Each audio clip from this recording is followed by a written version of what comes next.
to stop talking over me, because right now, what you're looking at that I can do is give you between 2 and 20 years in prison. Thank you. All right, you're Derica Johnson. And Ms. Johnson was previously in court, entered pleas of true in a motion to revoke probation to counts 1 through 4. On probation for aggravated assault causing serious bodily injury, and that was a 6-year deferred probation. I've received an updated pre-sentence report.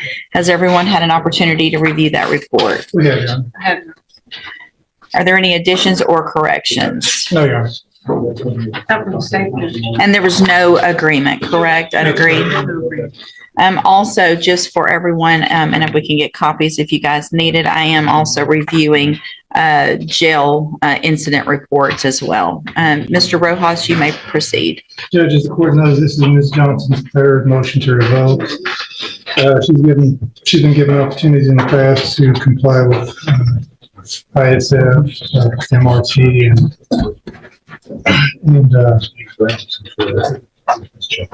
some mental health counseling.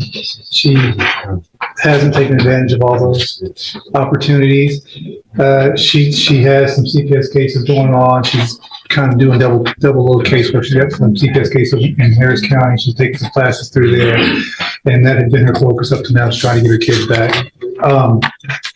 I've discussed this current motion with her. She understands that the options the court has this morning are to revoke the probation, send her to prison, or to try one more time and get her some help through either ISF or SafeP. In discussions with Ms. Johnson this morning, she, I think the option that she would rather do is to ask the court for some mercy and give her the lowest amount of time in prison possible. We would request something in the neighborhood of 2 to 4 years. She, at this point, doesn't feel that she needs a drug treatment, and the ISF program is this thing that, well, she was removed last time because she's pregnant. She's not pregnant right now, so I think this would be the perfect time for her to get ISF and get that help. But she tells me that she doesn't want it. She would just rather throw the prison and get this case over with. Ms. Malfino? Judge, I concur with Ms. Lopez's updated PSI. It's very thorough and goes through every opportunity this individual has been given by the court. It's a shame she doesn't want the help. Really could help her. I mean, if she was using last time while she was pregnant, she's obviously somebody who has an issue that needs to be addressed. But she doesn't want the help, and she shouldn't take up someone else who wants the help spot. And so I think revocation is appropriate with something in at least in the mid-range. Give me look real quick. I got let me see what this. Looks like she had one prior MTRP and was given 120 days sanction at that time in 2023. I mean, the facts of the underlying case, I think she threw a bottle at a girl and waved a knife at another. We pled on dismissed from originally. I think nobody was injured, judges, just threats basically. well, she threw the bottle attempting to hit someone else, but it hit someone, but it hit someone else in the head. Well, there's no accidentally. You meant to hit somebody with it. You just hit the wrong person. Right? No, because Ms. Johnson, you have been coming here now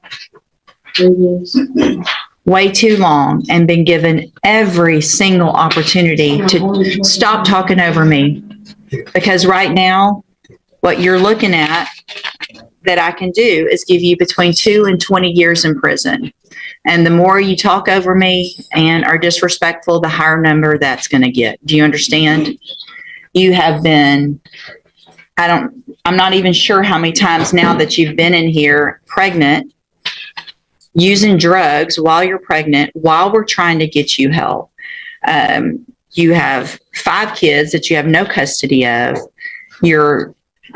It's the jail incident reports are ridiculous. And then you want to come in and say, I just want to get this over with. Give me a couple years in prison, which you probably have credit for, which is absolutely not what I'm going to do.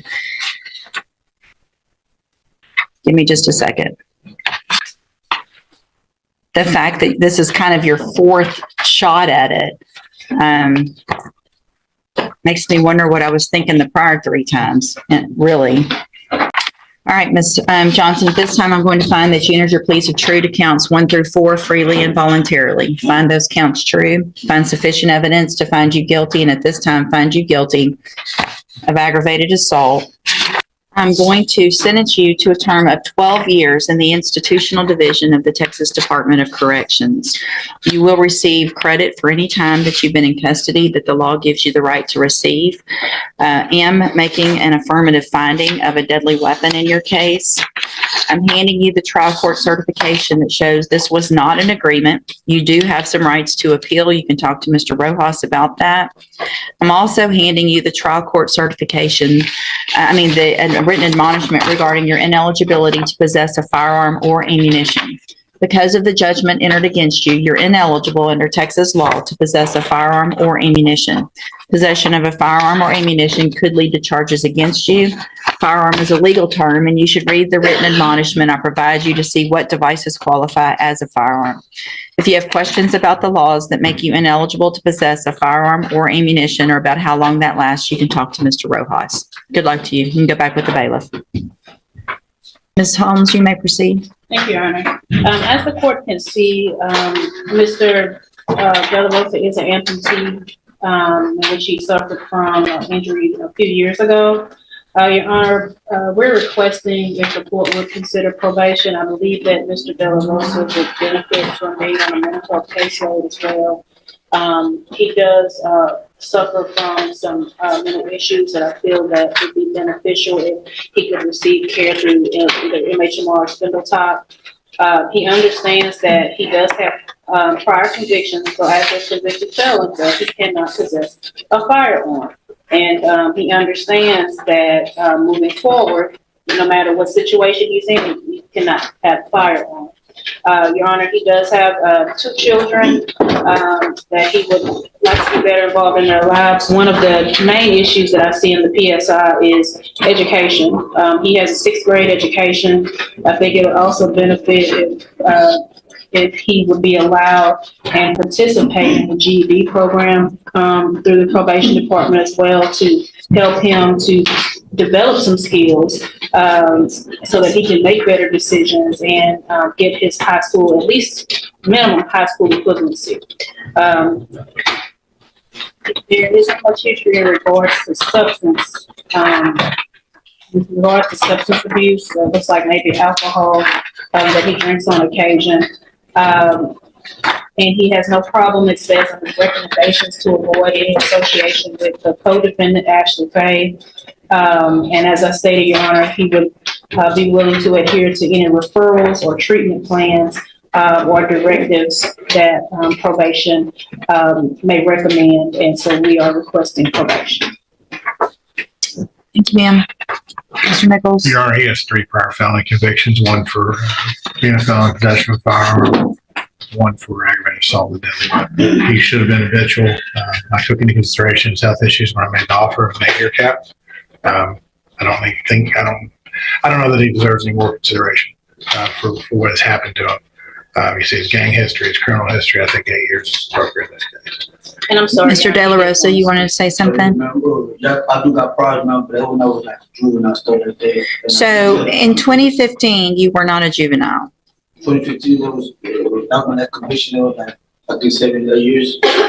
That was your conviction for unlawful possession of a firearm by a felon.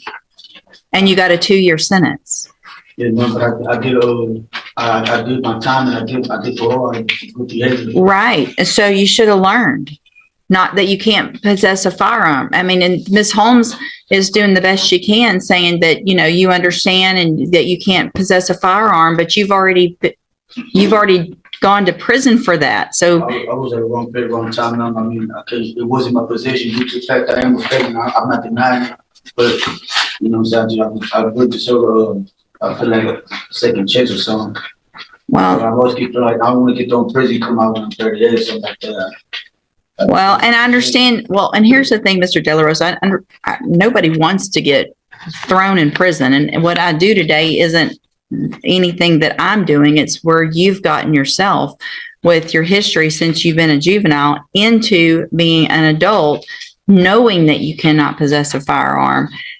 You've got 3 prior felony offenses. One was when you were certified as a juvenile, that first one. And then if you didn't understand the law about deadly weapons, you should have, or carrying a firearm, you should have back in 2015. I'm going to find that you entered your plea of guilty freely and voluntarily. Find sufficient evidence to find you guilty, and at this time find you guilty of unlawful possession of a firearm by a felon. I'm going to sentence you to a term of 6 years in the institutional division of the Texas Department of Corrections. You will receive credit on that sentence for any time that you've been in custody that the law gives you the right to receive. I'm handing you the trial court certification that shows this was an agreement I followed, so you've waived your right to appeal. I have also handed you a written admonishment regarding your ineligibility to possess a firearm or ammunition. Obviously, we know this now. I'm required by law to read this to you. Because of the judgment entered against you, you're ineligible under Texas law to possess a firearm or ammunition. Possession of a firearm or ammunition could lead to charges against you. Firearm is a legal term, and you should read the written admonishment I provide you to see what devices qualify as a firearm. If you have questions about the laws that make you ineligible to possess a firearm or ammunition, or about how long that lasts, you can talk to Ms. Holmes. All right, good luck to you, sir. You can go back with the bailiff.